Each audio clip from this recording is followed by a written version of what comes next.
Le Coran dit que Jésus est béni. Lui, il est d'accord que Jésus est maudit. Et il est content. Proverbe 28, verset 9.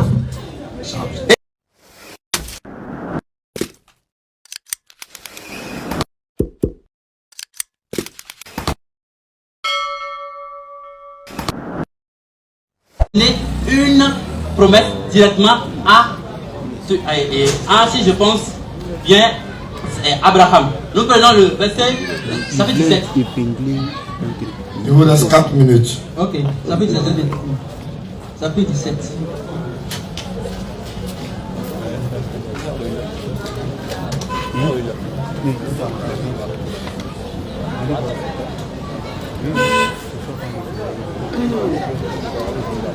Verset 15. À partir du verset 15. Genèse 17, le verset 15. Dieu dit à Abraham, tu ne donneras plus à Sarai, ta femme, le nom de Sarai, mais son nom sera Sarah. Je la bénirai et je te donnerai d'elle un fils. Je la bénirai et elle deviendra des nations. Des rois des peuples sortiront d'elle. Abraham tomba sur sa face, il rit et dit en son cœur, naîtra-t-il un fils à un homme de 100 ans et Sarah âgée de 90 ans enfantera-t-elle? Et Abraham dit à Dieu, oh, qu'Ismaël vive devant ta face. Dieu dit, certainement Sarah ta femme t'enfantera un fils et tu l'appelleras du nom d'Isaac. J'établirai mon alliance avec lui comme une alliance perpétuelle pour sa postérité après lui. À l'égard d'Ismaël, je t'ai exaucé. Voici, je le bénirai, je le rendrai fécond et je le multiplierai à l'infini. Il engendrera 12 princes et je ferai de lui une grande nation. Point. Alors, dans ce texte, nous voyons que Dieu revint vers Abraham. Malgré la naissance d'Ismaël, Dieu revint vers Abraham et revient annoncer la naissance d'un autre garçon par lequel il fixera l'alliance qui va sauver le monde. Donc, la naissance d'Ismaël n'a pas empêché Dieu de venir dire à Abraham que c'est par Isaac qu'il sauvera le monde. Parce que l'alliance que Dieu a faite avec Abraham est l'alliance pour sauver le monde entier. Et nous voyons que Dieu a précisé, cela ne suffira-t-il pas pour vous, pour comprendre que Dieu a bien précisé que Ismaël n'est pas celui qui portera, celui qui est le garant de l'alliance qui sauve le monde, mais c'est Isaac. Nous allons prendre Genèse 26, le verset 1 à 4.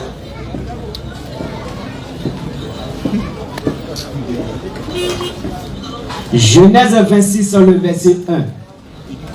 Il eut une famine dans le pays, outre la première famine qui eut lieu du temps d'Abraham. Et Isaac alla vers Abimelech, roi des Philistins, à Guérar. L'Éternel lui apparut et dit, ne descends pas en Égypte, demeure dans le pays que je te dirai. Séjourne dans son pays-ci, je serai avec toi et je te bénirai, car je donnerai toutes ces contrées à toi et à ta postérité. Et je tiendrai le serment que j'ai fait à Abraham ton père. Je multiplierai ta postérité comme les étoiles du ciel. Je donnerai à ta postérité. Continue. Je donnerai à ta postérité toutes ces contrées, et toutes les nations de la terre seront bénies en ta postérité. Merci. Dieu revint. 1 minute.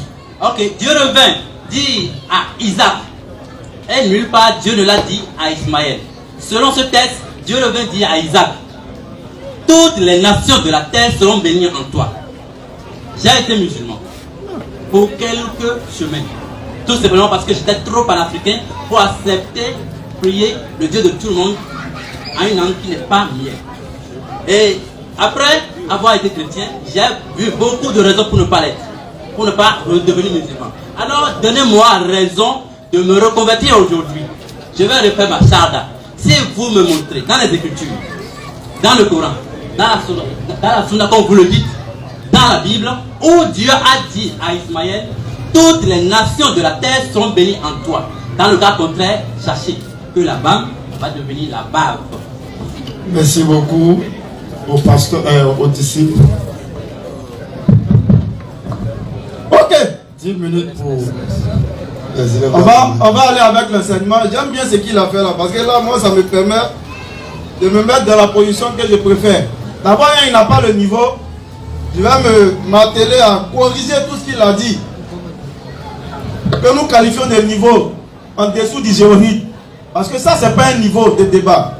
Il n'a fait que venir réciter ce qu'il a appris.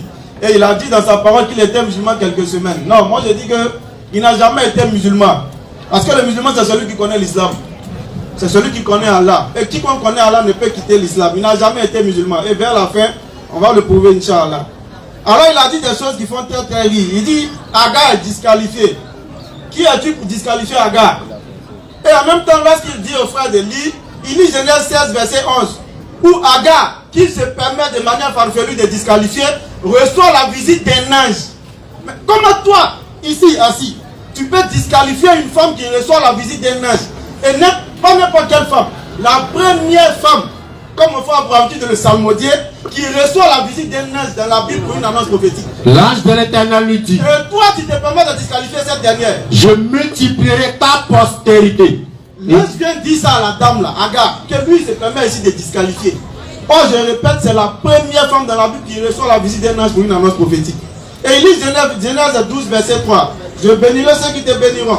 Je maudirai ceux qui te maudiront. Et toutes les nations de la terre seront bénies par toi.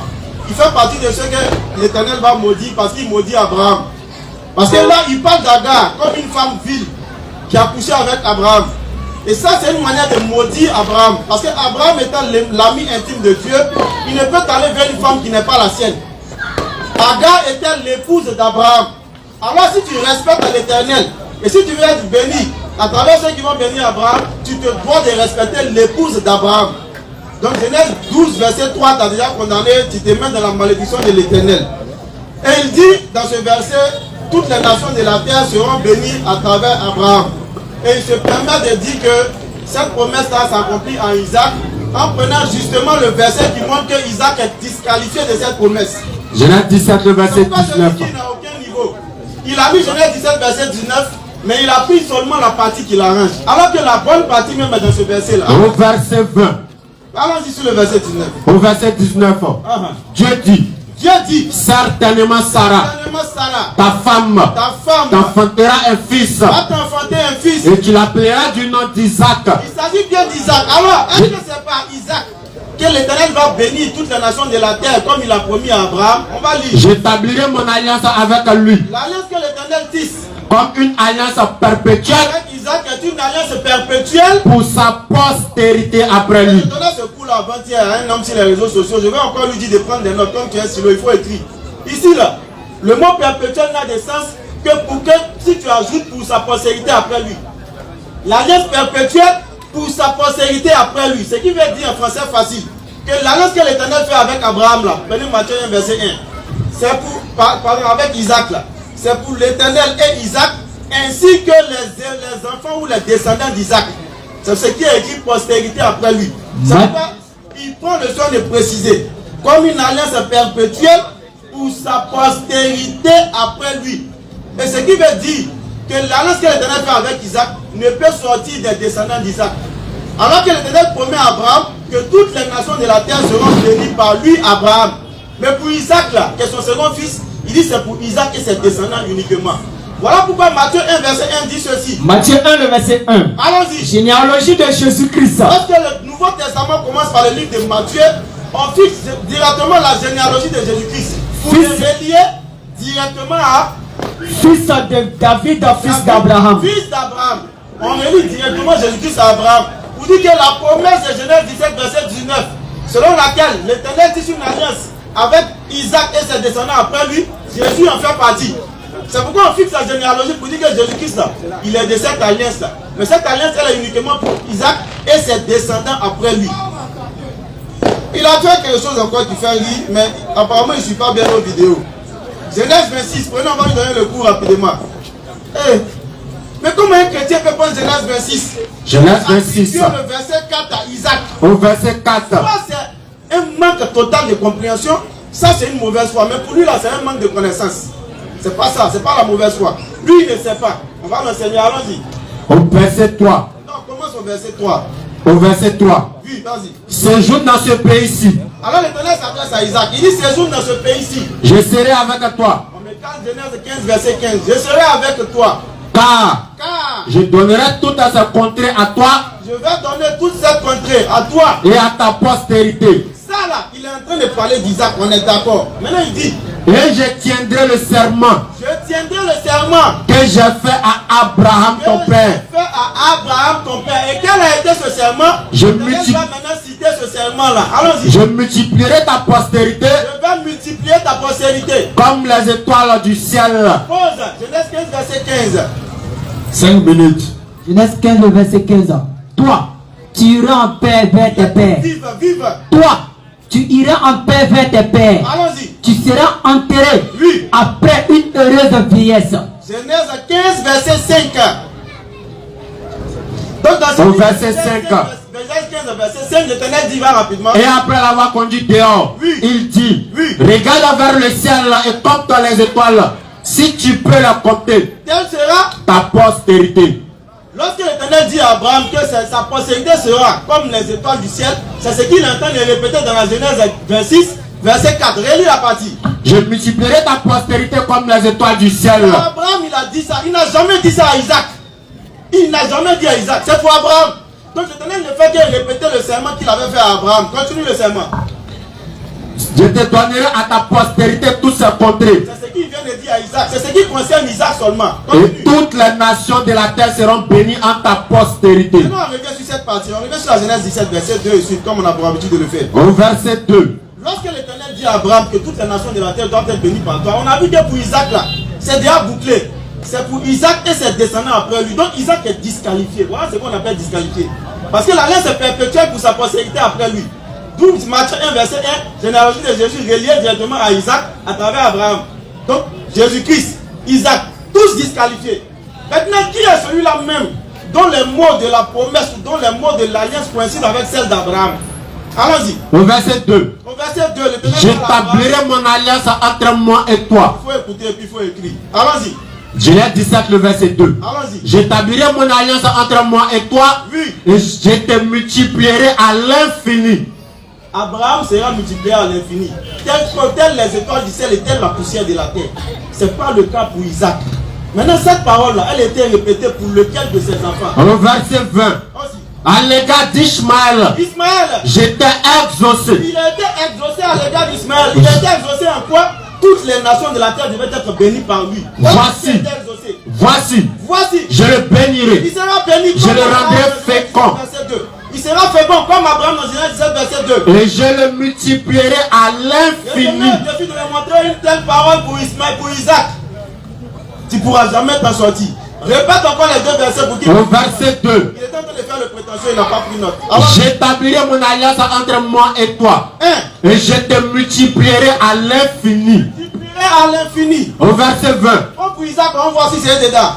Dieu dit, Oui. certainement Sarah ta femme Oui. t'enfantera un fils Oui. et tu l'appelleras du nom d'Isaac. Est-ce qu'il sera multiplié à l'infini? J'établirai mon alliance entre moi et lui Comme une alliance perpétuelle. pour sa postérité après lui. Ça on appelle disqualifié. Pour lui, est fini. 2 minutes. Maintenant, Isaac dit. À l'égard d'Ishmaël, Ismaël, j'étais exaucé. il est exaucé. Voici, je te bénirai. Il sera béni comme son père. Je le rendrai fécond. Il sera fécond comme son père. Et je le multiplierai à Il sera l'infini. multiplié à l'infini comme son père. Il engendrera 12 princes. C'est bon déjà, il a été exaucé. Maintenant, tu parlais d'Isaac comme étant une promesse faite à Abraham. Mais c'est faux, champion. Tu ne connais pas la Bible. Donnez Genèse 21 rapidement, on va lui donner ce coup-là. Genèse 21, Il faut apprendre, hein. Allons-y. au verset 1er. Ok. L'Éternel se souvient de ce qu'il avait dit à Sarah. L'Éternel se souvient de ce qu'il avait dit à Sarah. Et l'Éternel accomplit pour Sarah ce qu'il avait promis. Et qu'est-ce qu'il avait promis? Sarah devient enceinte et elle enfanta un fils à Abraham dans sa vieillesse. Mais c'est qui? C'est Ismaël? Dieu dit, Oui. Abraham donna le nom d'Isaac au fils. Isaac là, c'est promesse de Sarah. C'est pas promesse d'Abraham. Quand l'Éternel dit à Abraham, je t'ai exaucé pour Ismaël là, c'est promesse d'Ismaël qui doit être sauvé, qui doit sauver le monde.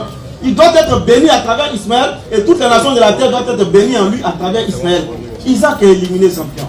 On parle de sauveur de l'humanité, tu nous envoies dans la Genèse. Il y a plus que tu allais venir brandir Jésus-Christ, mais en même temps, on a fait d'une pierre deux coups. Genèse, Matthieu 15, verset 24, on ne va pas lire. Viens simplement répéter ce qui avait été dit dans la Genèse 17, verset 19, à savoir que l'alliance que l'Éternel fait avec Isaac, c'est pour sa postérité après lui. Et lorsque Jésus-Christ vient sur la terre, il vient simplement confirmer ce qui avait été dit dans la Genèse, à savoir qu'il n'a été envoyé que pour les enfants d'Israël. Parce que l'alliance de l'Éternel avec Isaac, c'est pour Isaac et ses descendants après lui. L'enfant d'Isaac, c'est Jacob. Jacob a engendré les 12 fils qui ont composé les 12 tribus d'Israël. Donc tous les prophètes qui sont de Jacob à travers Isaac là, tous ces prophètes là sont envoyés uniquement aux enfants d'Israël. Je te mets au défi de me prouver le atterrissage. Merci beaucoup. Merci beaucoup. Le disciple de Jésus-Christ va faire 10 minutes aussi. 10 minutes de développement. Alors, il dit que je suis maudit parce que j'ai traité Abraham de pudique, selon lui. Moi, je n'ai pas traité Abraham de pudique. J'ai dit simplement que Agar est disqualifié parce que Agar, avant qu'Agar ne soit femme d'Abraham, Dieu vint dire à Abraham que toutes les nations de la terre seront bénies en lui. Agar n'était pas femme d'Abraham. Et après la naissance d'Ismaël, Dieu vint dire encore la même chose. Tout simplement parce que Ismaël ne répondait pas à cette promesse-là. On a pris Genèse 17, verset 15.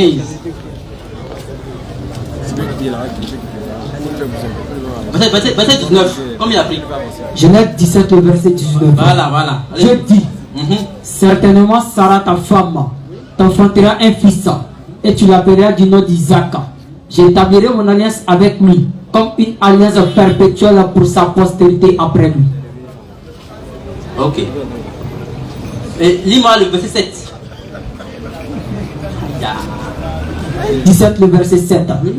J'établirai mon alliance entre moi et toi et tes descendants après toi, selon leur génération. Ce serait une alliance perpétuelle en vertu de laquelle je serai ton Dieu et celui de ta postérité après toi. Okay. Dans Genèse 17, le verset 7, Dieu dit, j'établirai mon alliance entre cette alliance et l'alliance qui est dans le Genèse, verset 19. Quelle est la différence? Dieu dit, j'établirai mon alliance avec toi. Dieu parlait à Abraham.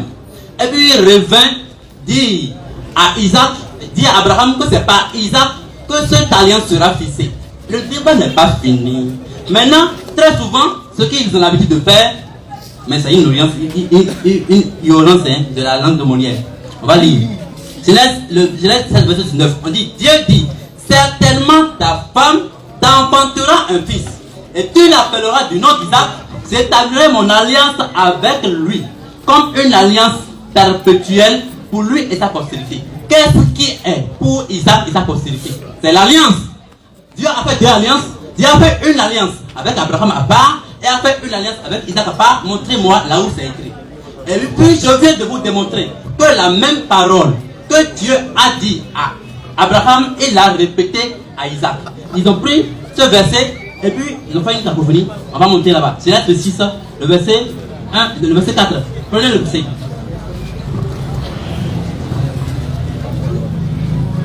Genèse 26, le verset 4. Voilà. Je multiplierai ta postérité comme les étoiles du ciel. Je donnerai à ta postérité toutes ces contrées, et toutes les nations de la terre seront bénies en ta postérité.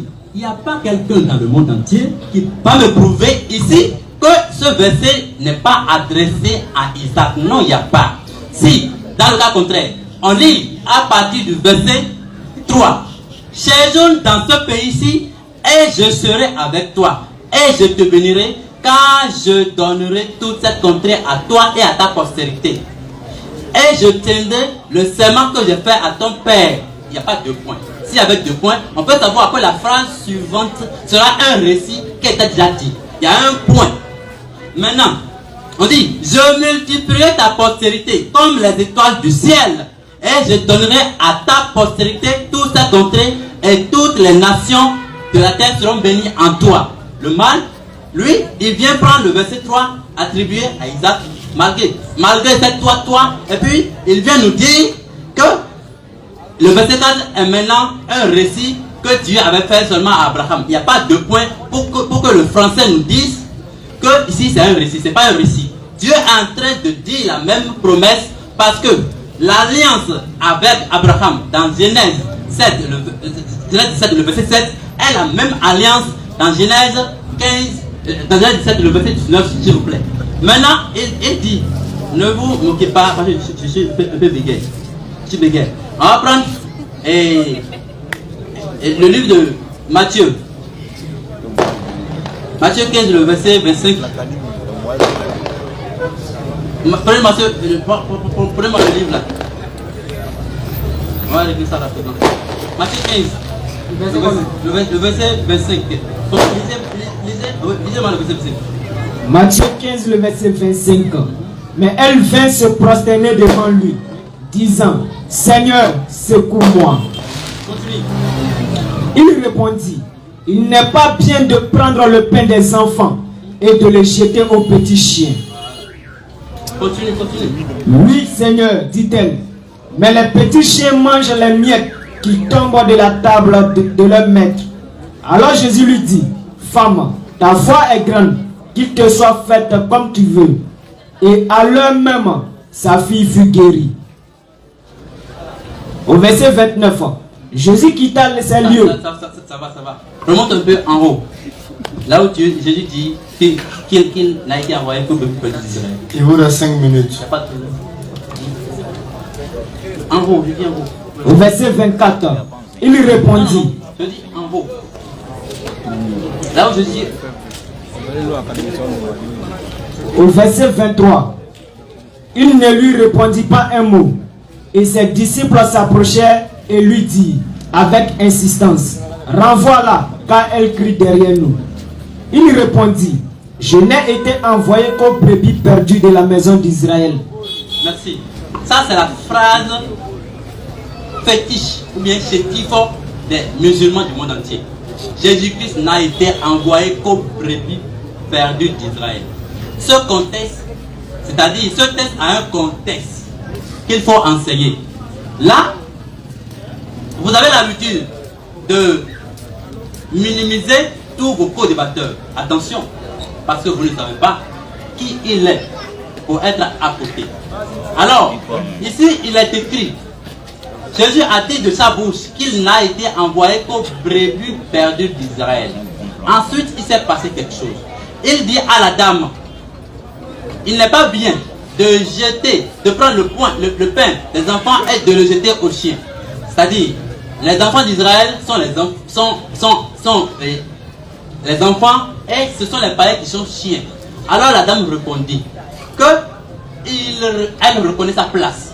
C'est ça qu'on appelle la repentance. Reconnaître que tu es un pécheur. Et après, la dame continue maintenant. La dame a prouvé qu'il a foi. Tout simplement, Jésus lui dit, parce que ta foi est élevée, qu'il te soit fait comme tu le veux. Alors, si Jésus-Christ n'a été envoyé seulement comme le peuple d'Israël, pourquoi la dame a eu son miracle? C'est parce qu'elle a prouvé la foi. Et au moyen de la foi, on est fils d'Israël. Au moyen de la foi, on est fils d'Abraham. Prenons, s'il vous plaît, le Galates 3, verset 7.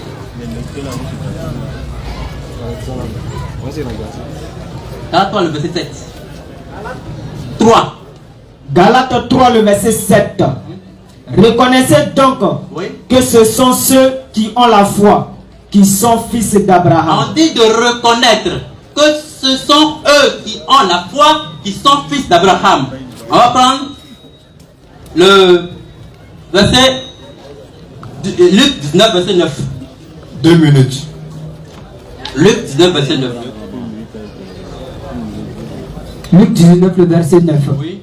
Jésus lui dit, le salut est entré aujourd'hui dans cette maison, parce que celui qui est aussi un fils d'Abraham, car le Fils de l'homme est venu chercher et sauver. Le verset 19 simplement, il est écrit: le salut est entré aujourd'hui dans cette maison parce que celui-ci est aussi fils d'Abraham. Quand vous racontez partout que Jésus-Christ n'a été envoyé seulement aux brebis perdues d'Israël, voilà, ce même Jésus vient vous corriger qu'il faut être fils d'Abraham pour hériter son salut. Et les apôtres nous enseignent que c'est ceux qui ont la foi qui sont fils d'Abraham. Jean-Baptiste nous a dit que Dieu peut susciter des fils à Abraham dans de montagnes. Dieu peut susciter des fils à Abraham dans de montagnes. Alors ce n'est pas dans les nations que Dieu ne peut susciter des fils à Abraham. Je viens de lire Galates 3, le verset 7 qui dit: reconnaissez donc que c'est ceux qui ont la foi qui sont fils d'Abraham. Et on nous dit ici simplement, Jésus dit de sa bouche, que tous ceux qui sont fils d'Abraham héritent son salut. Il est écrit, parce que lui aussi, il est fils d'Abraham. Ismaël est fils d'Abraham. Maintenant, Jésus nous dit que celui qui est fils d'Abraham là, il mérite son salut. Pourquoi donc vous mettez seulement aux enfants d'Israël? Il est aussi écrit que celui qui est d'Abraham mérite le salut d'Israël. Alors, le cas d'Ismaël maintenant, démontrez-nous. Je viens encore, je répète. Montrez-moi où il est écrit, adressé à Ismaël, dans votre Coran, dans votre Sunna, toutes les nations de la terre seront bénies en toi. Merci si beaucoup. vous ne me montrez pas ça, non, vous allez jouer. Merci beaucoup à Télésage.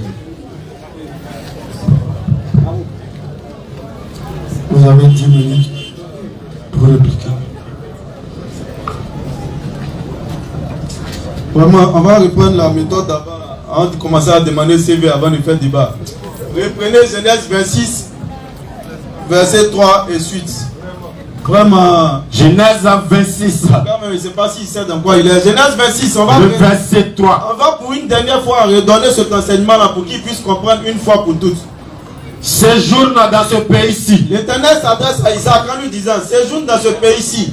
Je serai avec toi. Je serai avec toi. Et je te bénirai. Je vais te bénir. Il parle d'Isaac. Car oui, je donnerai toutes ces contrées à toi et à ta postérité. C'est clair, on est d'accord avec ça. Et je tiendrai le serment que j'ai fait à Abraham ton père. Je tiendrai le serment que j'ai fait à Abraham ton père. On va lire le verset 4 et le verset 5 pour qu'il puisse une fois pour toutes comprendre.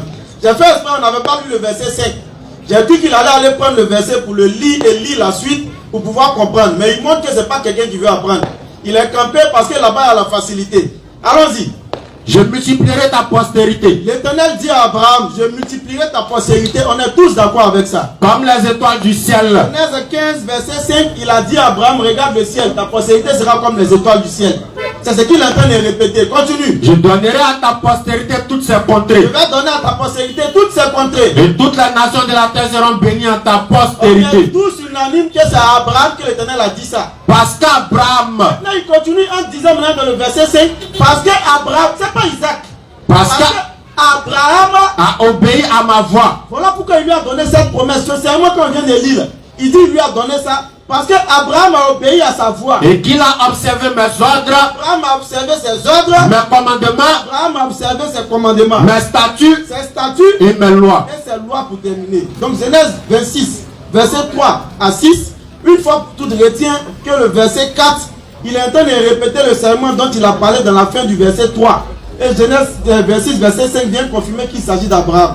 Maintenant, il est allé dans Jésus. On n'est même pas encore dans le terme. Est-ce que Jésus-Christ doit sauver le monde? Est-ce que Mohammed sallam doit sauver le monde? Je l'ai dit. On va se référer à ce qui était dit de ces deux prophètes-là. Et à ce qu'ils ont dit eux-mêmes de leur propre bouche. Parce qu'on n'a pas l'habitude de le dire. Pour juger quelqu'un, il faut regarder ce qu'il a dit. Qu'est-ce que Jésus-Christ a dit? Mais avant que Jésus-Christ on prenne sa parole, on retourne dans Genèse 17, verset 19. Qu'est-ce qui a été dit à son ancêtre avant qu'il vienne? Qu'est-ce qui a été dit à l'ancêtre d'Ismaël avant qu'il vienne? Allons-y. Genèse 17, le verset 19. Genèse 17, verset 19. Dieu dit, certainement Sarah ta femme. Certainement Sarah ta femme. T'enfanteras un fils. Rapidement. Et tu l'appelleras du nom d'Isaac. Isaac là. J'établirai mon alliance avec lui, comme une alliance perpétuelle. Pour sa postérité après lui. C'est ce qui est écrit. C'est pas nous qui avons inventé. Raison pour laquelle Matthieu 1, verset 1, on vient nous établir la généalogie de Jésus-Christ qu'on relie à Isaac justement. Vous dites que la promesse de Genèse 17, verset 19 là, voilà celui en qui ça s'accomplit encore. Et au verset 21, l'ange vient parler maintenant. Écoutez Dieu. Hein. Dieu a dit tout ce qui concerne Isaac là. C'est pour sa postérité. Matthieu 1, le verset 21. Maintenant, l'ange de Dieu vient parler maintenant. Elle enfantera un fils. Elle va enfanter un fils. Et tu lui donneras le nom de Jésus. Là, il est d'accord que c'est Jésus-Christ. C'est lui qui sauvera. Est-ce qu'il va sortir de l'alliance de Genèse 17, verset 19? C'est lui qui sauvera son peuple de ses péchés. Je dis encore son peuple. C'est pas le monde entier, mon ami. Matthieu 2, le verset 6. On continue la danse. Et toi, Bethléem, Terre de Juda. tu ne cèdes pas la moindre entre les principales villes de Juda, Là de toi sortira un chef. qui pètera Israël, mon peuple. 17, verset 19. Matthieu 1, verset 21. Matthieu 2, verset 6. Confirmation. Matthieu. Maintenant, lui-même, il vient encore envoyer ses disciples en mission. Est-ce qu'il va sortir de ce qui avait été dit auparavant? Matthieu 10, le verset 5. Quels sont les 12 que Jésus envoya après leur avoir donné les instructions suivantes? Rapidement. N'allez pas vers les païens et n'entrez pas dans les villes des Samaritains. Allez plutôt vers les brebis perdues de la maison d'Israël. Confirmation de Genèse 17, verset 19. Matthieu 1, verset 21. Matthieu 2, verset 6. On continue encore. Matthieu 15, le verset 24. Il vient encore enchérir Il répondit, en disant, je n'ai été envoyé qu'aux brebis perdues de la maison d'Israël. ça fait 5 témoignages, mais on ne va pas s'arrêter là. Matthieu 19, verset 27 à 28. Matthieu 19, Allons-y. le verset 27. Oui, Pierre, oui. prenant la parole, lui dit, On calme la suite des versets. voici, Oui, nous avons tout quitté oui. et nous t'avons suivi. Rapidement. Qu'en sera-t-il pour nous? Oui. Jésus leur Alors répondit, Jésus-Christ va venir encore confirmer ce qui a été dit dans les 5 versets précédents. Allons-y. je vous le dis en vérité, Rapidement. quand le Fils de l'homme, Oui. au renouvellement de toutes choses, Oui. sera assis sur le trône de sa gloire, Vous qui m'avez suivi, vous serez de même assis sur 12 trônes et vous jugerez les 12 tribus d'Israël. symbolisant les 12 enfants de Jacob qui forment les 12 tribus d'Israël. Jésus-Christ n'est pas venu trahir à ce qui avait été dit dans Genèse 17, verset 19, Matthieu 1, verset 21, Matthieu 2, verset 6, Matthieu 15, verset 24, Matthieu 19, verset 27 à 28 vient encore confirmer. Maintenant, acte 5, verset 30 à 31.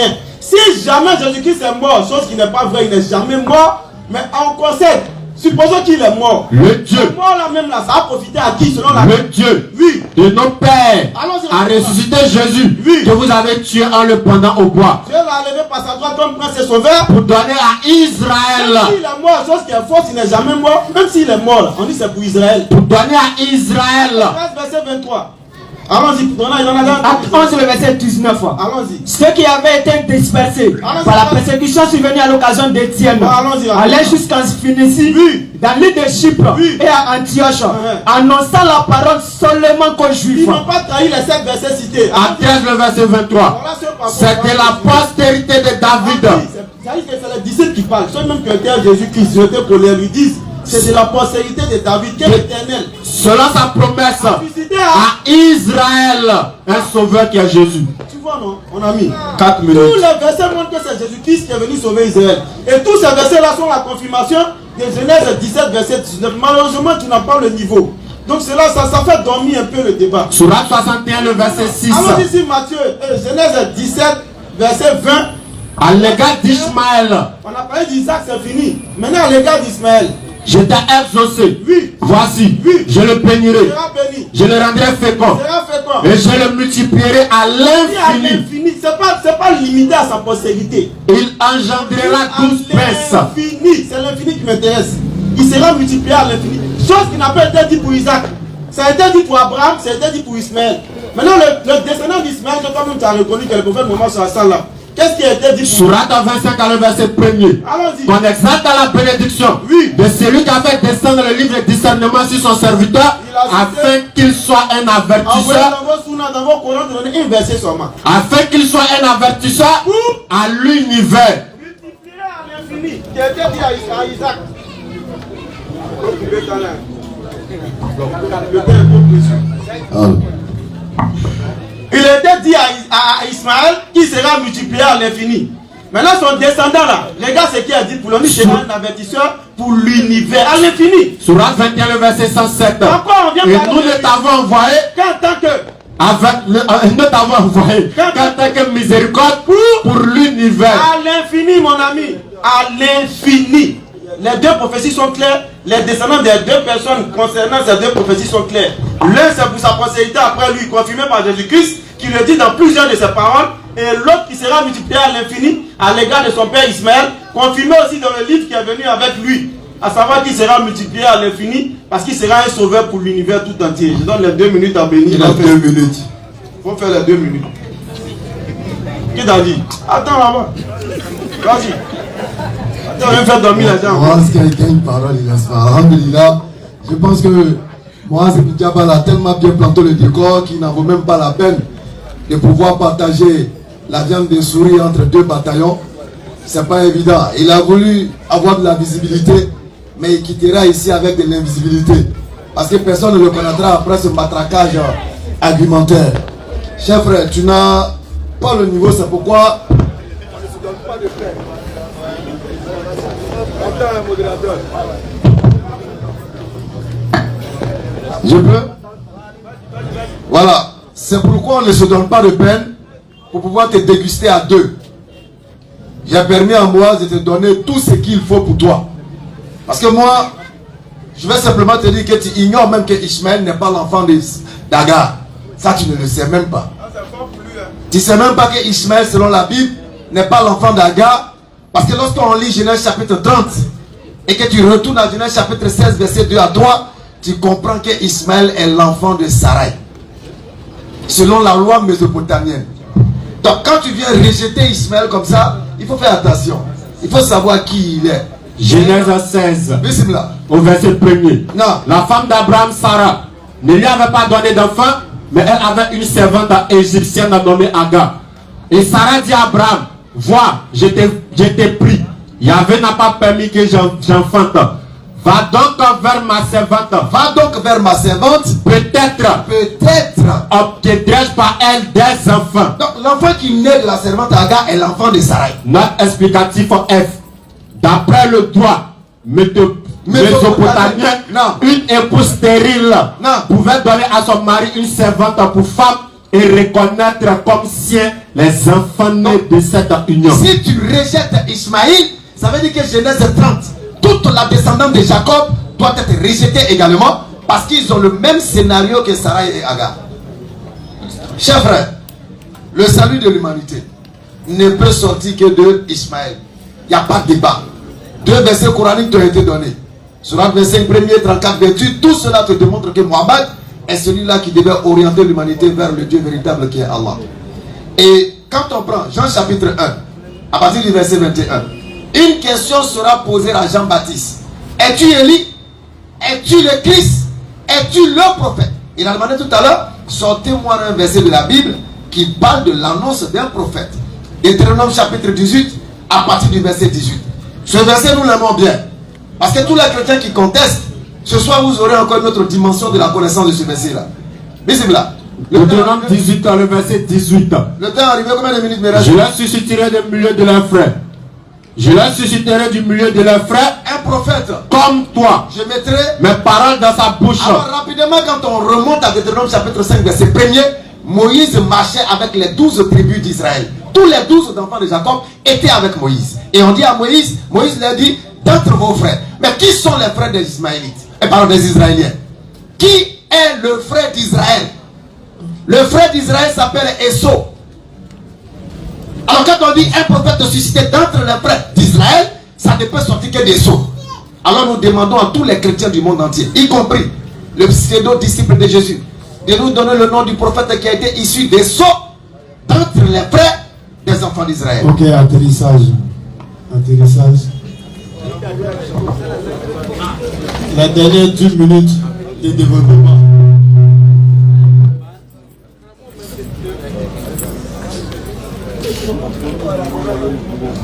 Ça me fait un peu mal. C'est ce que le temps est déjà fini.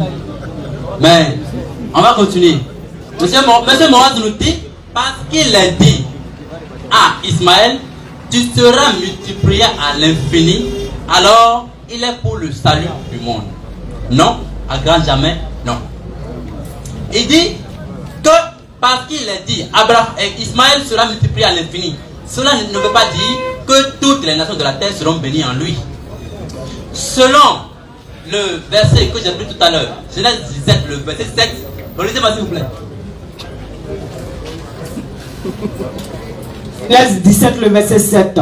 J'établirai mon alliance entre moi et toi, et tes descendants après toi. Selon les générations, ce sera une alliance perpétuelle, en vertu de laquelle je serai ton Dieu et celui de ta postérité après toi. Ok. Dieu dit à Abraham, je tablirai mon alliance avec. Dieu dit à Abraham, je tablirai mon alliance avec toi et ta descendance après toi. Ou Dieu a-t-il dit à Ismaël, je tablirai mon alliance avec toi. Cette même alliance a été léguée à Isaac dans le verset qui suit. Genèse 17, le verset 19. Genèse 17, le verset 19. Dieu dit, certainement Sarah, ta femme, t'enfantera un fils, et tu l'appelleras du nom d'Isaac. J'établirai mon alliance avec lui comme une alliance perpétuelle pour sa postérité après lui. Donc, l'alliance que Dieu a promis d'établir avec Abraham et pour sa postérité après lui, c'est cette même alliance qu'il lègue à Isaac. Je demande à mes frères de me prouver le contraire. Parce qu'il n'est pas distingué l'alliance d'Abraham à part et l'alliance d'Isaac à part. Et puis ici, il est écrit une alliance qui sera pour toi et ta postérité. Quand on dit alliance qui sera pour toi et ta postérité, c'est l'alliance qui est pour Isaac et sa postérité. L'alliance là, c'est quoi? C'est l'alliance que Dieu a fait avec Abraham. Toutes les nations de la terre seront bénies en toi. J'ai vu un verset. Selon le livre de Genèse, le verset 26, le verset 3 à 4, il est écrit que Dieu donne la promesse qu'il a donnée à Abraham, à Isaac, encore une fois. Et puis il dit que toutes les nations seront bénies en lui. Il est écrit, toutes les nations seront bénies en toi. Il est écrit noir sur blanc. Je vous demande, pourquoi Dieu n'a-t-il pas dit une fois à Ismaël, dans votre Coran, dans votre hadith, toutes les nations seront bénies en toi. Mais Dieu a dit devant Isaac. Pourquoi c'est devant Dieu? C'est devant Isaac, Dieu a dit, je tiendrai mon serment que j'ai fait à Abraham. Pourquoi pas devant Ismaël, mais devant Isaac? Prenez-moi le verset 28, je laisse le verset 8, ça fait 28, verset 14. Genèse 28, le verset 14. Oui. Ta postérité sera comme la poussière de la terre. Tu t'étendras à l'Occident et à l'Orient, au septentrion et au midi. Et toutes les familles de la terre seront bénies en toi et en ta postérité. Remonte au Genèse 13. Au verset 13. Et voici, l'Éternel se tenait au-dessus d'elle. Et il dit, je suis l'Éternel, le Dieu d'Abraham, ton père, et le Dieu d'Isaac. La terre sur laquelle tu es couché, je la donnerai à toi et à ta postérité. Continue. Continue. Au verset 14. Ta postérité sera comme la poussière de la terre. Tu t'étendras à l'Occident et à l'Orient, au septentrion et au midi. Et toutes les familles de la terre seront bénies en toi et en ta postérité. Ici, Dieu revient dire à Jacob. C'est à Jacob que Dieu parle ici. Moi, je dis que nulle part dans vos écritures, vous ne verrez où Dieu a dit à Ismaël, toutes les nations de la terre seront bénies en toi. C'est mon défi. Venez sur ce défi-là. Dieu a dit à Isaac, toutes les nations de la terre seront bénies en lui. Qu'il va tenir le serment qu'il a fait à Abraham. Mais vous n'avez pas prouvé où Dieu a dit à Ismaël que toutes les terres seront bénies en lui. Mais on voit ici tout à l'heure que Dieu dit à Jacob, le fils d'Isaac, toute la terre sera bénie en toi encore une fois. Prenez-moi le verset s'il te plaît. Le verset 14. Le verset 14. Le verset 14. Le verset 14. Ta postérité sera comme la poussière de la terre. Tu t'étendras à l'Occident et à l'Orient, au septentrion et au midi. Et toutes les familles de la terre seront bénies en toi et en ta postérité. Ok, ici maintenant, il est impossible à moi de me prouver que ici, Dieu est en train de réciter le serment d'Abraham. Parce qu'ici, il n'est pas écrit, je tiendrai le serment de ton père Abraham. Il est seulement écrit, toutes les nations de la terre seront bénies en toi.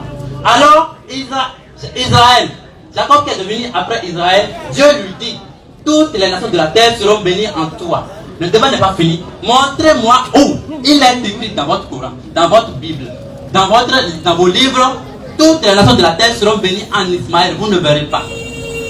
On va continuer. Prenez-moi le verset Luc 2, le verset 30. À partir du verset 30. Luc 2 à partir du verset 30. Il reste 4 minutes. Pas de problème. Luc 2, le verset 30. Car mes yeux ont vu ton salut. Continue.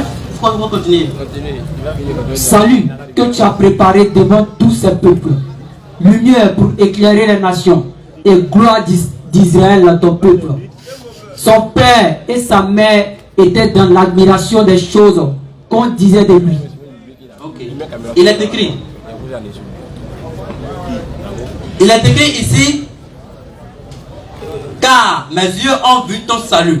Salut que tu as préparé pour tous les peuples. Et ici, c'est simplement. On va lire le verset un peu plus en haut pour que vous compreniez. Il dit. Et voici, il avait à Jérusalem un homme appelé Siméon.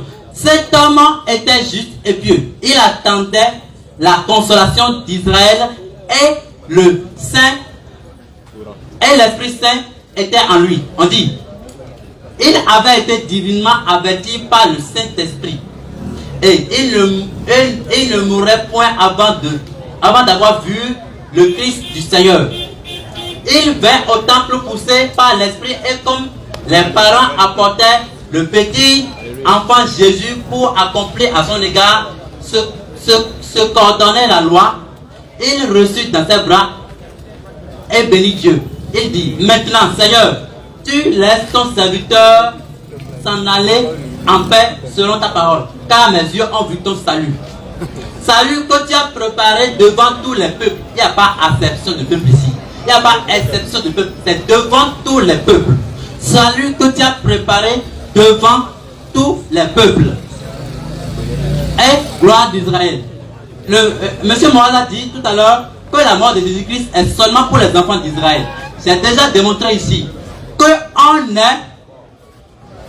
quand on est enfant d'Israël, on est enfant d'Abraham par la foi. J'ai bien dit que Jésus-Christ a dit de sa bouche, revenez sur ce verset-là, parce que Jésus-Christ a dit de sa bouche, si tu es fils d'Abraham, tu hérites de son salut. Alors quand vous dites seulement pour les enfants d'Israël, vous vous trompez. Parce que Jésus-Christ a encore dit, si tu es fils d'Abraham, tu hérites de son salut. Luc 19, le verset 19, relis-moi ça.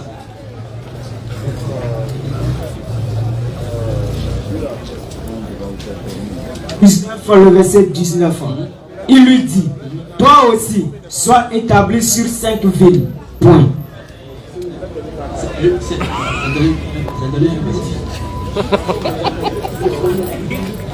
Et remonte. Remonter. C'est pas facile. Ah, il a une feuille.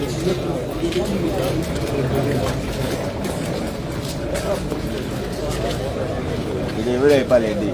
Prends-moi d'abord Galates 3, le verset 5 à 7.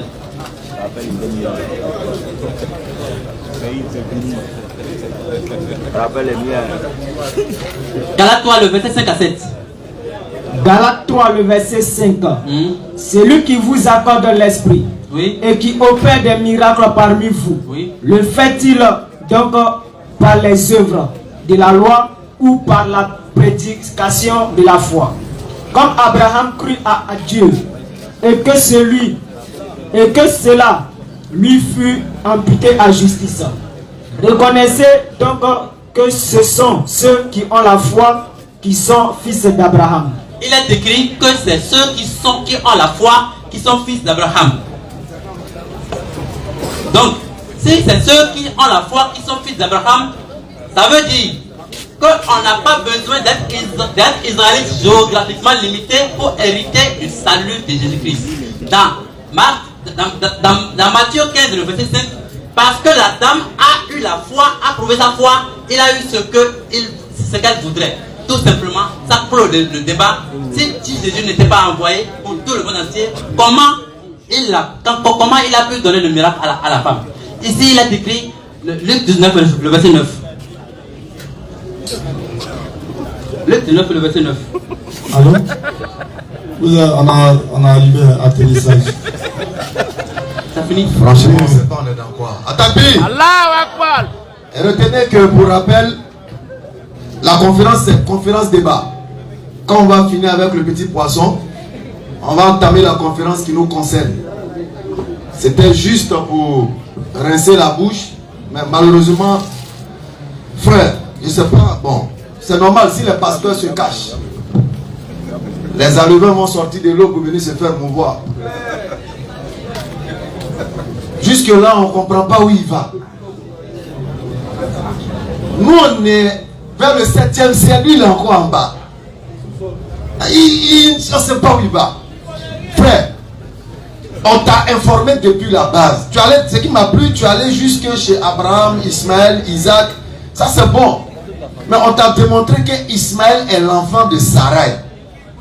Ça là, tu ne peux pas contester. Si tu rejettes Ismaël, c'est que tu rejettes tous les enfants de Rebecca, pardon, de Rachel, toutes les femmes de Jacob là. Tu rejettes tous les enfants. Tu vas créer un autre problème. Et tu as demandé un verset. Attends, il a demandé, on a qu'à te donner un verset dans le Coran où on annonce que Mohammed, toutes les nations de la terre, d'accord. On va prendre la sourate 2. À partir du verset 128. À partir du verset 126, pardon, rapidement. Sourate 2, le verset 126. Pour ceux qui font le serment de se priver de leurs femmes. Sourate 2, verset 126. Et quand Abraham supplia, ô mon Seigneur, fais de cette cité un lieu de sécurité et fais attribution de fruits à ceux parmi ses habitants auront cru en Allah et au jour dernier. Le Seigneur dit, et quiconque n'y aura pas cru, alors je lui concéderai une courte jouissance ici-bas, puis je le contraindrai au châtiment du feu dans l'au-delà. Et quelle mauvaise destination. Et quand Abraham... Au verset 25, il veut qu'il entende le nom d'Ismaël dans le texte, au fait. Au verset 25, et quand nous fîmes de la maison un lieu de visite et un asile pour les gens, d'accord, adoptez donc pour le lieu de prière ce lieu où Abraham se tient debout. Et nous confiâmes à Abraham et à Ishmaël ceci. D'accord. Purifiez ma maison pour ceux qui tournent autour. Ils font retraite pieuse, s'y inclinent et s'y prosternent. Directement le verset maintenant 129. Au verset 129. Notre Seigneur, d'accord, envoie l'un de leurs. S'il te plaît, l'un de leurs qui? Des enfants d'Ismaël. Continue. Envoie l'un de leurs comme messager parmi eux. Envoie l'un de leurs comme messager parmi eux. Pour leur réciter tes versets. Pour leur réciter tes versets. Leur enseigner le livre et la sagesse. Maintenant, quand on dit envoie l'un de leurs, il s'agit d'Abraham, Ismaël, puisque c'est les deux qu'on parle.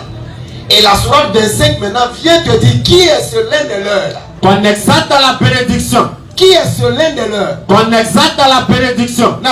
De celui qui a fait descendre le livre de discernement sur son serviteur, afin qu'il soit un avertisseur à l'univers. 34-28, toute l'humanité. Donc l'un de leurs, c'est Mohammed, qui vient issu d'Ismaïl, issu d'Abraham, envoyé pour toute l'humanité. Voici le verset. On revient maintenant dans Jean chapitre 1, à partir du verset 27. Parce qu'il y a une question qui est posée là-bas. On demande qui est le prophète, qui est Élie, qui est le Christ. Il y a trois grands personnages que les Juifs attendaient. Il lui fit encore cette question. Allons-y. Pourquoi donc baptises-tu si tu n'es pas le Christ, ni Élie, ni le prophète? Jean leur répondit. Là. Moi je baptise d'eau. Mais au milieu de vous, il y a quelqu'un que vous ne connaissez pas qui vient après moi.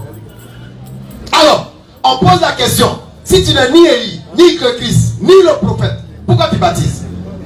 Jésus lui-même, il vient, il confirme. Il va dire qui est Élie. Lui-même, il sait. On a dit, il est le Christ, mais le prophète n'a pas été identifié. Alors que Deutéronome 18 nous dit qu'il y a un prophète qui doit être suscité comme Moïse. Et Israël n'a plus connu ce prophète qui sera comme Moïse. Et on lui pose la question. D'entre vos frères, qui sont les frères ou qui est le frère d'Israël? Le frère d'Israël, c'est Esau. Et aucun chrétien ne dira qu'il y a eu issu des eaux un prophète comme Moïse. Mais s'il n'y a pas eu de prophète issu des eaux comme Moïse, de qui donc ce prophète devait sortir? C'est là où on va remonter jusqu'à Abraham, Isaac et Ismaël. On comprend alors que le d'entre vos frères ici n'est pas en accord avec Jacob, qui est Israël, 12 tribus. Ça doit aller plus haut. Et qui est le frère d'Isaac? Sur la base de la réception d'une annonce prophétique, c'est Ismaël. 5 minutes. Donc celui qui devait être issu d'entre les frères des Israélites, c'est bel et bien Ismaël de qui Mohammed va sortir, qui sera le sauveur de l'humanité. Le frère ne le sait pas.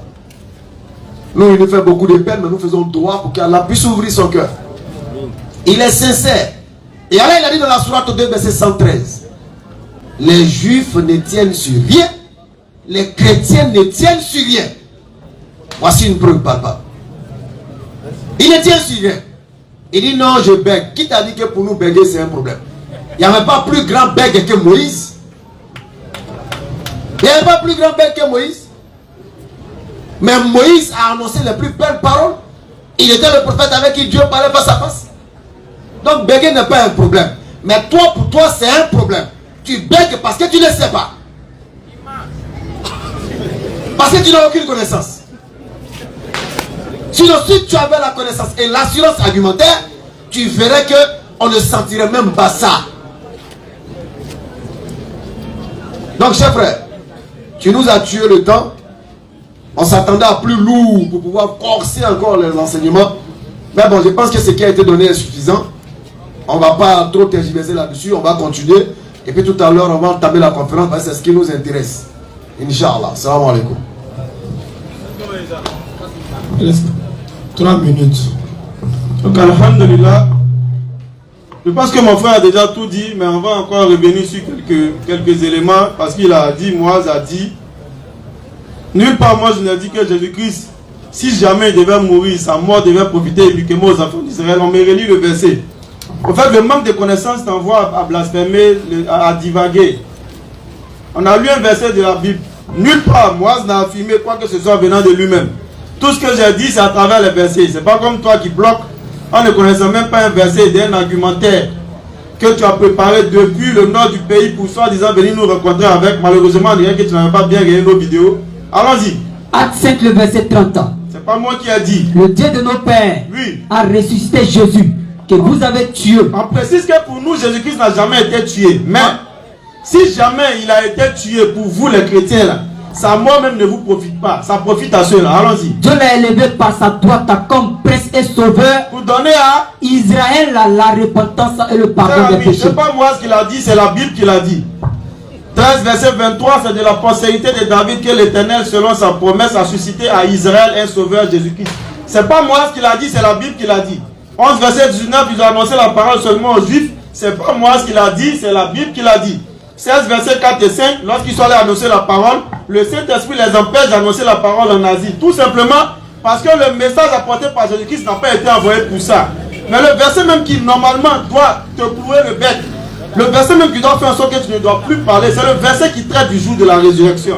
Matthieu 19, verset 27 à 28 qu'on a lu. Logiquement, après ça, là, aucun chrétien à la surface de la terre ne peut venir s'arrêter pour dire que Jésus-Christ a été envoyé pour moi. Parce que Jésus-Christ, il ne suit pas tout ce que vous dites là. Il va directement au jour de la résurrection. Si vous prétendez qu'il a été envoyé pour vous, toi un chrétien ivoirien, ça veut dire que tu es en train de traiter Jésus-Christ de menteur. Tu es en train de dire Jésus-Christ a menti dans ce verset.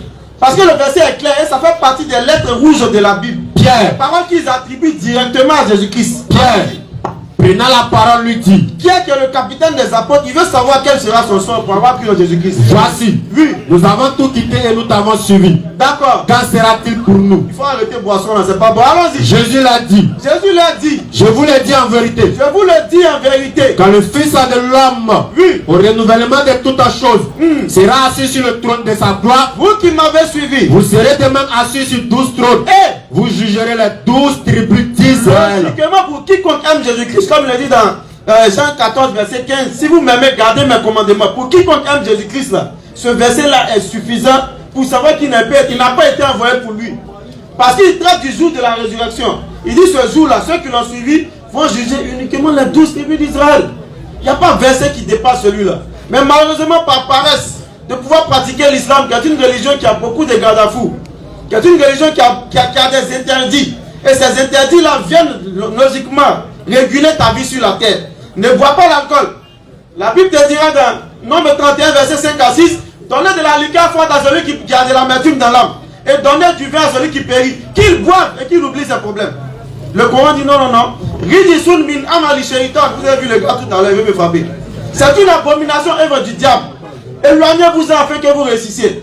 Et comme ils savent que le Coran a envoyé tous ces interdits qui doivent normalement réguler la vie humaine sur la terre, de sorte à ce que l'homme puisse vivre en bonne entente avec son environnement, que l'homme puisse vivre de sorte à ce que tout l'univers soit en bonne cohabitation, en coexistence pacifique, tout ça là, ça ne les arrange pas. Donc ils vont dire non, j'ai été musulman pendant quelques temps, et ça c'est le slogan qui fait gagner beaucoup de sous. J'ai été musulman, qui dit ça quelque part, ils vont dire viens, ils vont le placer sur l'estrade. Voilà pourquoi il a dit j'ai été musulman pendant quelques semaines. Ça fait rentrer l'argent dans le milieu là-bas. Ok, merci beaucoup à l'atterrissage. Nous allons passer à la série de questions.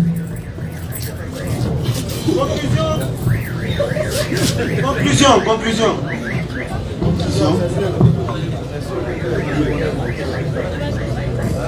On parle aux disciples de Jésus.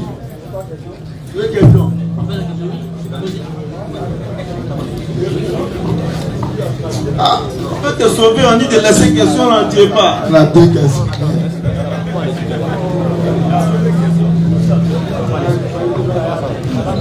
Alors, je rappelle à toutes fins utiles que tout à l'heure, il y aura une grande conférence, grandeur nature avec Moaz Boudjabal et Béni Islam. Vous pourrez donc poser vos questions concernant les fêtes de fin d'année. Pour les musulmans qui veulent en tout cas s'enrichir en matière de connaissances, il faut rester en place pour pouvoir suivre ce rappel qui va se faire tout à l'heure.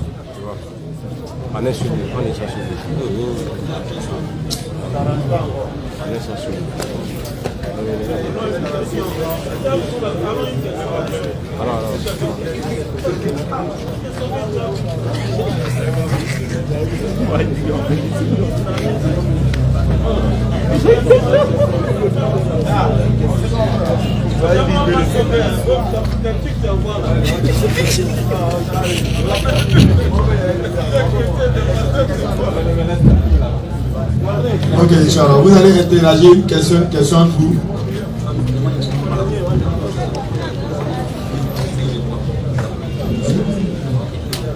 Le disciple de Jésus va poser une question, vous allez répondre. Et vous allez poser une question, il va répondre. Après ça, on passe directement à la conclusion. Ok, la base de toutes les démonstrations de mes frères est Genèse 17, le verset 19. Je prends le Genèse 17, le verset 7. Lisez-moi s'il vous plaît. Est-ce qu'il a compris? Genèse 17, le verset 7. J'établirai mon alliance entre moi et toi, et tes descendants après toi, selon leur génération. Ce sera une alliance perpétuelle, en vertu de laquelle je serai ton Dieu et celui de ta postérité après toi. Ici, Abraham parle Dieu parle à Abraham, du moins. Et puis il dit, j'établirai mon alliance avec toi et ta postérité. Viens au verset 19. Au verset 19, Dieu dit, certainement Sarah, ta femme, t'enfantera un fils, et tu l'appelleras du nom d'Isaac. J'établirai mon alliance avec lui comme une alliance perpétuelle pour sa postérité après lui. Ah, ici, Dieu encore répète la même chose qu'il a dit à Abraham devant. Il dit, j'établirai mon alliance avec Isaac et sa postérité après lui. L'alliance dont Dieu fait mention dans le verset 7 et le verset 9, quelle est la différence entre ces deux alliances pour que mes frères ils me disent que l'alliance d'Abraham, l'alliance d'Isaac, c'est seulement pour Isaac et sa postérité. Quelle est la différence entre ces deux alliances-là? Merci beaucoup pour la question.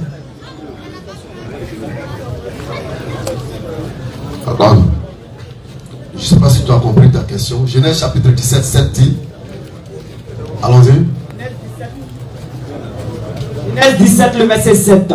J'établirai mon alliance entre moi et toi, et tes descendants après toi, selon leur génération.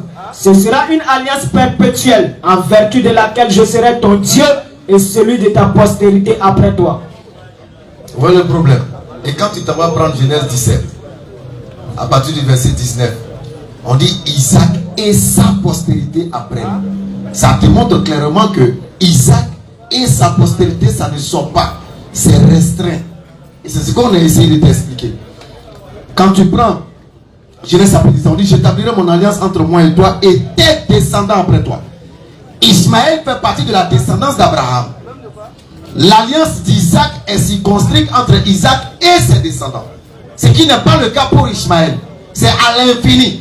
Et la démonstration, nous avons prouvé qu'à l'infini, celui qui est issu de lui n'a pas été envoyé uniquement à son peuple, mais a été envoyé à toute l'humanité. Voilà ce qu'on t'a donné comme réponse. Donc la question, elle est un peu légère. Voilà, donc voilà la réponse que nous pouvons te donner, Inch'Allah. Ok, merci. Expliquez-le. Oui. Ok. Selon Genèse 12, verset 3, Dieu fit une alliance avec Abraham. Et cette alliance, c'est toutes les nations de la terre seront bénies en toi. Et puis Dieu dit encore, Dieu revient dire à Abraham, j'établirai mon alliance avec toi et ta postérité. Cette même phrase-là a été répétée à Isaac. Vous allez trouver quelque part où il est écrit à Ismaël comme ça? Non. Il est écrit simplement, j'établirai mon alliance avec toi. Maintenant, l'alliance, on dit mon alliance. L'alliance qui est établie avec Abraham, est-ce qu'elle est différente de celle qui est établie avec Isaac? Non, c'est la même alliance. Toutes les nations de la terre seront bénies en toi.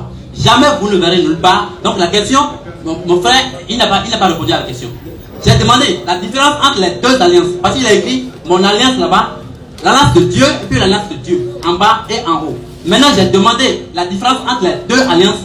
Il n'a pas donné la différence. Il n'y a pas de différence entre ces deux alliances. Et puis, l'alliance là est toute la terre, toutes les nations de la terre seront bénies en toi. Dieu a dit à Abraham, il a dit à Isaac. Depuis longtemps, vous n'avez pas trouvé le verset où Dieu a dit ça à Ismaël. Donc, l'alliance qui veut dire toutes les nations seront bénies en toi, c'est-à-dire le salut du monde, c'est légué simplement à Isaac selon ces deux versets-là. Ok, merci beaucoup. Les musulmans aussi vont poser la question.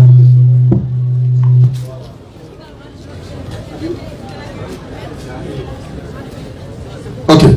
Selon la loi mésopotamienne, Ismaël est l'enfant de qui entre Sarah et Agar? Simplement. Merci pour la question.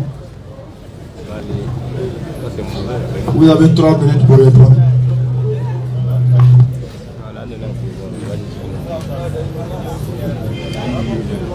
Il dit, selon la loi de mésopotamienne, Ismaël est qui? Est l'enfant de qui? Entre Sarah et Agar. Ça, nous savons même en Afrique, il y a cette loi qui est la loi adoptive. On la pratique dans nos religions. Donc cette question n'a pas lieu d'être posée, même dans le cas où Ismaël est enfant de Sarah, cela ne fait pas de lui le fils de l'alliance. Je viens de préciser tout à l'heure. Dieu a dit à Abraham, c'est par Isaac, c'est avec Isaac que je vais fixer mon alliance. L'alliance que Dieu va promettre du moins à Abraham, il dit que c'est pas avec Isaac qu'il va faire. Donc le fait que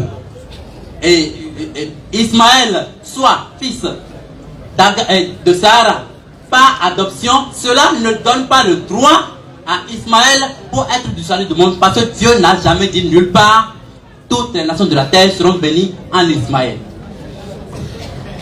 Merci. Réplique, ouais, vous pouvez répliquer. Alhamdulillah, Genèse chapitre 21, verset 13. Je ferai aussi une nation du fils de sa servante car il est ta postérité. Toutes les nations de la terre seront bénies à ta postérité. Donc si Ismaël fait partie de la postérité d'Abraham, il est clair que la bénédiction de toutes les nations de la terre sortira également d'Ismaël. La question c'était juste de savoir qui maintenant porte ce fardeau. Et quand on a lu Genèse 17, 19, Isaac a été circonscrit. On dit pour Isaac et sa postérité après lui. Après qui? Après Isaac. Nulle part cette limite n'a été donnée pour Ismaël. On n'a jamais dit pour Ismaël et sa postérité après lui. Pourquoi cela n'a pas été dit? Et que ça reste en suspens. Alors qu'on sait que toutes les familles de la terre doivent être bénies en la postérité d'Abraham. Vous voyez, c'est ce qu'ils n'arrivent pas à comprendre. Et dans Genèse 17, quand vous prenez la loi de Genèse chapitre 17, verset 7, c'est le tawhid, le monothéisme pur. Aujourd'hui, celui qui valorise ce tawhid, ce n'est pas les chrétiens. C'est pas eux. C'est Ismaël de par Mohammed sallallahu alayhi wa sallam. Donc on ne fera pas long avec lui. Tout a été dit et bien dit, Inch'Allah. Je ne sais pas si Moaz a d'autres interventions à faire là-dessus pour qu'on puisse gagner du temps pour la conférence. Il va dans la conclusion.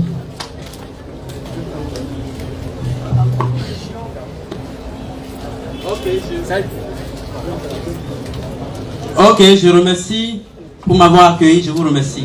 Ils m'ont traité de tous les noms. Comme je suis inférieur en débat, ils m'ont traité de tous les noms. Je l'accepte. Et ici, on voit, devant eux, c'est devant vous que je suis inférieur en débat. Comme vous êtes habitué à la chose et que, en public, vous parlez librement, comme bon vous le semble, même si vous montez. Et que moi, je n'ai pas pu transmettre exactement ce que vous voulez entendre, vous me traitez de tous les noms. Ça ne dit rien. Je vais tout simplement conclure en disant ceci. Je suis venu ici dans le but de montrer la vérité. Et la vérité est ceci. Dans la Bible, nous voyons tout simplement que Dieu a promis le salut à Abraham. Je reviens encore là-bas. Toutes les nations de la terre seront bénies en lui. Maintenant, quand nous prenons le verset 17, le verset 19 du chapitre 17, il est écrit une alliance pour Abraham, pour Isaac et sa postérité. C'est l'alliance qui est pour Isaac et sa postérité. Mais quelle alliance? C'est l'alliance qui était pour Abraham, qui revient à Isaac et sa postérité. Et l'alliance est tout simplement toutes les nations de la terre seront bénies en toi. Ça, c'est aussi simple que ça. Et puis, j'ai démontré, toutes les nations de la terre seront bénies en toi. Dieu est venu dire ça à Isaac. Après, il est venu le dire à Israël. Dans Jean, le verset 4, Jean chapitre 4, le verset 22, Jésus nous dit, le salut vient des Juifs. Toutes les nations de la terre seront bénies en Israël. Dans Genèse 28, le verset 14. Maintenant, Jésus nous précise encore que c'est des Juifs que le salut doit venir et jamais d'un Ismaélite. Maintenant, vous avez l'habitude de dire que Jésus-Christ est envoyé seulement aux enfants d'Israël. J'ai démontré ici que les enfants d'Israël n'est pas limité géographiquement parce qu'on peut être enfant d'Israël par la foi. On peut être enfant d'Abraham par la foi. Parce qu'il a écrit, Jésus-Christ a aussi dit de sa bouche, si tu es fils d'Abraham, tu mérites mon salut. Ismaël est fils d'Abraham, alors il mérite le salut de Jésus-Christ. Nous allons lire le verset Galates 3 à partir du verset 7. À partir du verset 5 pour descendre.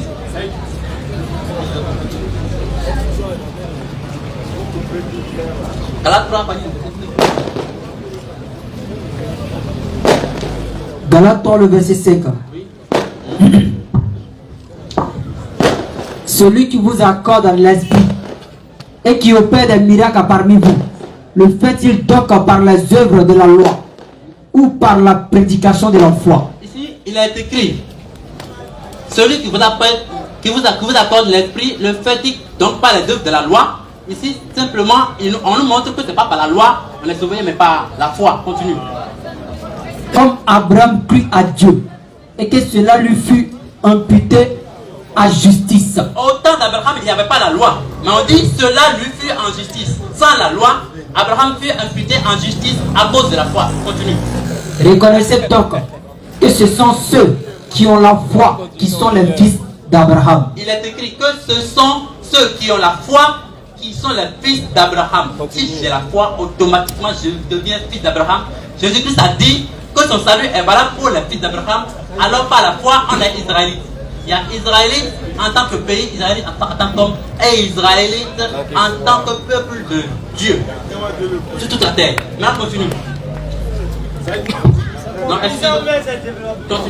continue, moi s'il vous plaît. Reconnaissez donc que ce sont ceux qui ont la foi, qui sont les fils d'Abraham. Aussi l'Écriture, prévoyant que Dieu justifierait les païens par la foi, a d'avance annoncé cette bonne nouvelle à Abraham. Toutes les nations seront bénies en toi. On dit, Jésus-Christ, l'Écriture nous montre que les païens seront bénis en Abraham. Continue. De sorte que ceux qui croient sont bénis avec Abraham le croyant. Donc, il suffit de croire pour être béni avec Abraham le croyant, puisque Dieu lui a donné la promesse du salut du monde. Toutes les nations de la terre seront bénies en toi. Maintenant, c'est accompli ainsi. Continue. Car tous ceux qui s'attachent aux œuvres de la loi sont sous la malédiction, car il est écrit: maudit est quiconque n'observe pas tout ce qui est écrit dans le livre de la loi et ne met pas en pratique. Vous vous attachez aux œuvres de la loi, mais la Bible dit vous êtes maudits. On continue. Et que nul ne soit justifié devant Dieu par la loi. Cela est évident, puisqu'il est dit: le juste vivra par la foi. Or, la loi ne procède pas de la foi, mais elle dit: celui qui mettra ces choses en pratique vivra par elle. Christ nous a rachetés de la malédiction de la loi, étant devenu malédiction pour nous, car il est écrit: maudit est quiconque est pendu au bois. Afin que la bénédiction d'Abraham eût pour les païens son accomplissement en Jésus-Christ. On dit Jésus-Christ est devenu pour toi une malédiction, afin que la bénédiction d'Abraham eût pour les païens son accomplissement. Donc c'est parce que Jésus-Christ est devenu une malédiction pour toi que toutes les nations de la terre seront bénies en Abraham et accomplies en Jésus-Christ. Il est clair et net. C'est écrit noir sur blanc.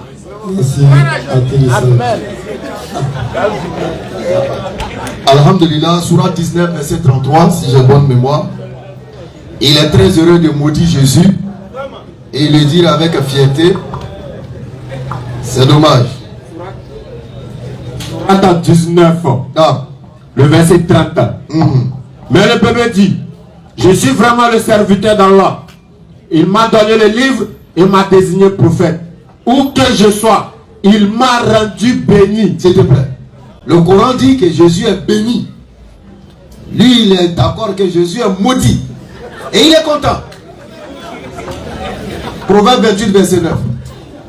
Et tu oses dire que tous ceux qui viennent appliquer la loi sont maudits. Proverbe 28. Il faut écouter. Le verset 9. Si quelqu'un détourne l'oreille pour ne pas écouter la loi, sa prière même est une abomination. Voici la preuve que la prière que les chrétiens font dans les églises, au lieu que ça soit une bénédiction, c'est une abomination à l'oreille de Dieu. Parce qu'ils enseignent que la loi de Dieu ne sauve pas. Vous dites que Abraham a eu la foi. La foi en quoi?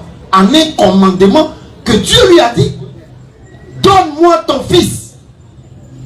C'est un commandement que Dieu a donné à Abraham. Et Abraham a exécuté, et cela a fait de lui l'ami intime de Dieu. Et toi, tu t'assois là, la loi est une malédiction. Et tu es content. Jacques 2, verset 18. Jacques dit quoi? Mais quelqu'un dira: toi, tu as la foi. Moi, j'ai la foi. Et moi, j'ai les œuvres. Moi, j'ai les œuvres. Montre-moi ta foi sans les œuvres. Et moi, je te montrerai la foi par mes œuvres. Montre-moi ta foi sans la loi de Dieu. Tu crois qu'il y a un seul Dieu? Non.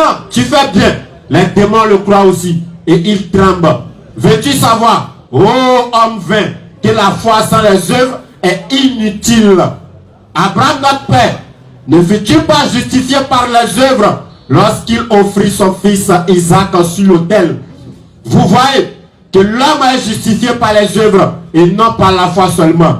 Comme le corps sans âme est mort, de même la foi sans les œuvres est morte.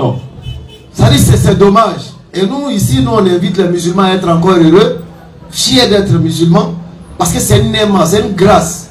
Quand tu attends ce genre de propos, tu ne peux qu'avoir de la peine.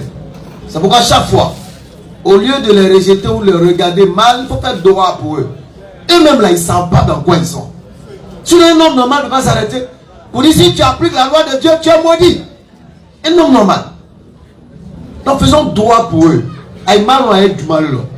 Aïe les chéatines et les djinns jouent aïe les gars. Lui-même il ne sait pas. Donc faisons droit pour eux, pour que eux et leurs familles rentrent dans la lumière véritable de la sourate 5, verset 15 à 16. Parce que par le Coran, Allah guide au chemin du salut. Quiconque cherche son agrément, il te fait sortir des ténèbres vers la lumière de la connaissance. Face à Allah, que ce frère-là retrouve la lumière de la connaissance, loin de toute passion. Il est sincère dans son mensonge. Il est sincère. C'est à nous de l'aider à comprendre que la sincérité n'est pas gage de vérité. C'est ce qu'on doit l'aider à comprendre. Et que être dans le christianisme, il n'y a aucune vérité. Ce n'est pas un dénigrement, mais c'est tout simplement dire la vérité telle qu'elle se présente. Le christianisme ne peut pas sauver, parce que c'est une doctrine humaine, créée de toutes pièces. On va rentrer tout à l'heure dans le sujet, vous allez comprendre, comme Magma Kole, du Soukassile. Mais comme les musulmans Papato n'ont rien compris, c'est pourquoi on est là encore pour reparler de cette histoire de fin d'année. Sinon tu ne peux pas voir une telle tristesse. Quelqu'un qui est en train de patauger, il ne sait pas où il va. Pour chercher le sauveur de l'humanité, il ne sait même pas. Et toi, il est à Gahria là, en train de courir, pencher. On va parler de ça tout à l'heure, Inch'Allah. Monsieur Sernot, salam alaikum. Wa alaikum salam. Tu veux parler encore? Il a donné un petit enseignement à champion. Au fait, le Galates 3, verset 10, il va lui donner cet enseignement, qu'il prenne note et puis qu'il parte chercher. J'ai donné notre approche de la Bélimental. Le faux a été mélangé à la vérité. On relit Galates 3, verset 10 rapidement. Vous allez voir la supercherie de Paul ici, qui traite Jésus-Christ de maudit. Et puis mon frère qui est là, il dit il aime Jésus et puis il est content. Allons-y. Car tous ceux qui s'attachent aux œuvres de la loi sont sous la malédiction. Regardez comment Paul est mauvais. Vas-y, continue. Car Deutéronome 27. À partir du verset 14, rapidement. Car il est écrit, maudit est quiconque n'observe pas tout ce qui est écrit dans le livre de la loi et ne le met pas en pratique. Et vous allez voir que les épîtres de Paul, la plupart des écritures, c'est comme ça. Il arrache des versets de leur contexte et il essaie d'en faire des prétextes. Malheureusement, les chrétiens qui sont passionnés, dont les paroles de Paul les arrangent, ils prennent ces et puis mettent sur la tête, ils disent que c'est parole d'évangile. Regardez où Paul a pris cette parole-là pour mettre. Et puis vous allez voir la différence avec ce qu'il dit. Rapidement. Au verset 14. Oui. Et les Lévites prendront la parole. Qui me perd en train de prendre note. Il faut bien lire. Et diront d'une voix haute à tout Israël. Ils vont prendre Israël. la parole, ils vont dire d'une voix haute à tout Israël. Maudit soit l'homme qui fait une image taillée. Ça fait un. Rapidement. Ou une image en Le verset suivant. Maudit soit celui qui méprise son père et sa mère. Le verset suivant. Maudit soit celui qui déplace les bonnes de son prochain. Le verset suivant. Maudit soit celui qui fait égarer un aveugle dans le chemin. Maudit suivant. Maudit soit celui qui porte atteinte aux droits de l'étranger. Verset suivant. Maudit soit celui qui couche avec la femme de son père. Verset suivant. Maudit soit celui qui couche avec une bête. Verset suivant. Maudit soit celui qui couche avec sa soeur. Verset suivant. Maudit soit celui qui couche avec sa belle-mère. Verset suivant. Au verset 26. Maintenant, voilà la conclusion de tout ce qui a été dit depuis le verset 14 là, frère. Maudit. Maudit. Maudit soit celui qui n'accomplit point les paroles de cette loi. C'est qu'on a cité de verset 14 jusqu'à verset 25 là. Maudit soit celui qui ne va pas accomplir tout ça là. Et qui ne les met point en pratique. C'est ce que les Lévites ont dit au peuple. Maintenant, Paul lui vient dans Galates 3 verset 10. Il dit maudit soit celui qui n'accomplit pas les œuvres de la loi. Mais il ment. Parce que Jacques qui a marché à Jésus-Christ là, il a dit sans la foi là, les œuvres sont mortes. Pardon, sans les œuvres, la foi est morte. Parce que la foi sans les œuvres, c'est comme un corps sans vie. Mais encore pire, Jésus-Christ même dans Matthieu 5 verset 17, la loi que tu traites de maudit là, il dit je ne suis point venu abolir la loi ni les prophètes, mais je suis venu pour les accomplir. On prend Matthieu 5. Il pense que c'est moi, il va dire, donc je peux le citer, mais on va lire pour qu'ils sachent que c'est ce qui est écrit. Matthieu 5, le verset 17. Allons-y. Ne croyez pas que je sois venu pour abolir la loi ou les prophètes. Regarde comment Paul est mauvais. Continue. Je suis venu non pour abolir, mais pour accomplir. De sorte à ce que dans Luc 18, verset 18, Jésus-Christ même il dit aux gens d'accomplir.